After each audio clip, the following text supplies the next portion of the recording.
Bayangin, kamu yang punya produknya, punya resepnya, punya hak mereknya, tapi justru kalah sama brand yang lahir dari orang dalam sendiri.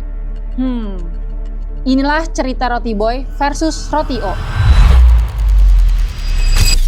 Jadi, semuanya dimulai dari Malaysia pada tahun 1998.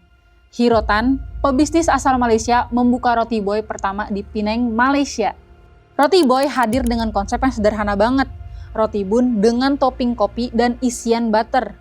Tapi, yang bikin beda bukan cuma rasanya, melainkan aromanya.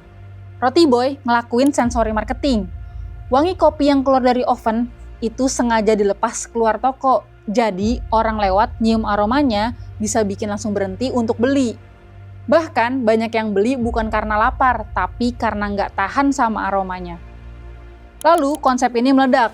Roti Boy jadi fenomena, antrean panjang di mana-mana, dan kesuksesan itu akhirnya dilirik oleh 4 orang Indonesia. Melanie Muhyiddin, Noviana Budiman, Julie Budiman, dan Lisa Marina Sutanto. Mereka melihat peluang besar dan memutuskan membawa Roti Boy ke Indonesia lewat sistem franchise dengan nilai investasi yang diperkirakan mencapai miliaran rupiah. Butuh waktu 1 tahun untuk meyakinkan Hero Tan agar dapat memasarkan Roti Boy di Indonesia. Outlet pertamanya dibuka di Menara BNI. Produksi Roti Boy dilakukan di dapur pusat yang berada di Kemanggisan, Jakarta Barat. Dan dalam waktu 6 bulan saja, mereka sudah membuka outlet kedua di Pasaraya Grande, Blok M. Dan seperti yang terjadi di Malaysia, hal yang sama terjadi di Indonesia. Antrean panjang, hype besar, semua orang penasaran.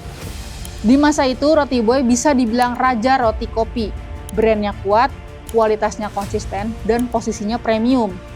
Selain Indonesia, Roti Boy juga melakukan ekspansi bisnis ke beberapa negara lain seperti Singapura, Thailand, dan Korea.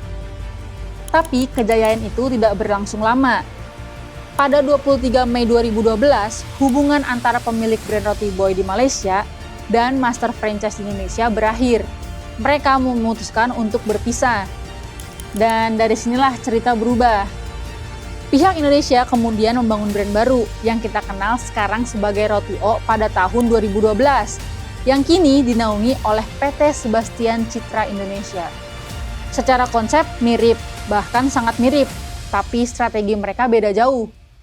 Kalau Roti Boy bermain di mall dan bandara dengan positioning premium, Roti O justru masuk ke tempat-tempat yang super sibuk, seperti stasiun, terminal, dan area komuter lainnya. Mereka nggak jual gengsi, mereka jual akses, jual kecepatan, kepraktisan, dan harga yang lebih terjangkau. Tahun 2022, Roti O sudah punya lebih dari 680 outlet di seluruh Indonesia. Sementara Roti Boy hanya sekitar 60 outlet. Perbedaannya bukan di produk, bukan di rasa, tapi di strategi. Roti Boy membangun brand, Roti O membangun distribusi. Walaupun Roti O terlihat mendominasi pasar, bukan berarti Roti Boy kalah total. Roti Boy tetap punya hati di konsumennya. Mereka mempertahankan kualitas rasa dan aroma yang konsisten sejak awal. Hal ini justru membentuk loyalitas dan branding yang kuat. Jadi, sampai hari ini, kita mengenal Roti Boy sebagai brand asli dari Malaysia dan Roti O sebagai pemain besar dari Indonesia yang berhasil berkembang pesat. Dari cerita ini, kita bisa lihat bahwa dalam bisnis bukan cuma soal siapa yang lebih dulu, tapi siapa yang lebih cepat beradaptasi dan berani mengambil strategi yang tepat. Menurut Sobat Bisnis, kenapa Roti Boy bisa kalah saing dengan Roti O? Tulis di kolom komen ya.